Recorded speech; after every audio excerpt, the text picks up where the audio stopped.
So we went to Palmer, Alaska, which is just north of Anchorage, Alaska, which is one of the main cities in Alaska. We went to this church called Lazy Mountain Bible Church. And there we did various service projects, as well as working with another community church in a cafe called Sophia's Cafe. And then right next door to Sophia's was this major thrift store that we were working with called Thrifters Rock that donates all their monies to local nonprofits or other missionaries in the area of Alaska. A lot of it felt like we were doing the start of what was to come for these ministries.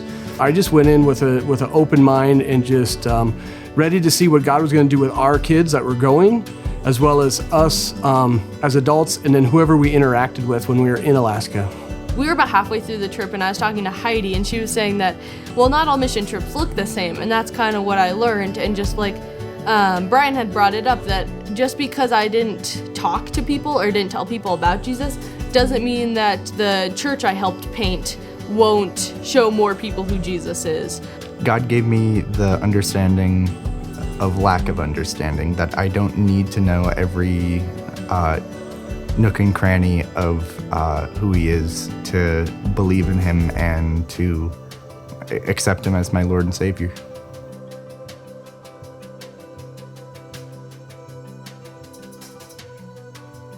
It was like a ton of people, but kind of like Heidi said in the beginning, like whenever you feel alone, like look around, because someone said there was like over 2,000 people there.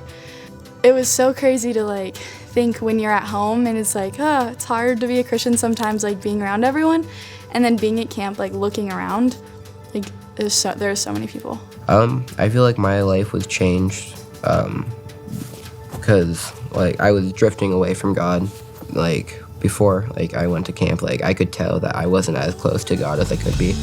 And me going to camp, I realized like how I could fix it and how I could get closer to God.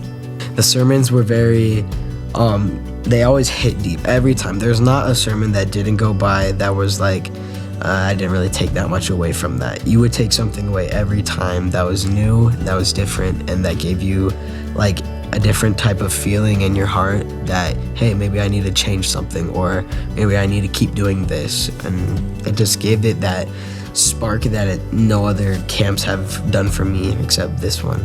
I got to like see God in another way that I haven't gotten to see God before, and then I've gotten to make those bonding and relationship moments with the other kids in my youth group in a way that I've never been able to before. I am thankful for the scholarship because it meant so much to me. I didn't know if I would be able to afford this trip, but thanks to the scholarship that I got, the church was able to pay for half of the trip. So I am so thankful for the whole congregation obeying Christ and obeying what he says about giving their money to the church.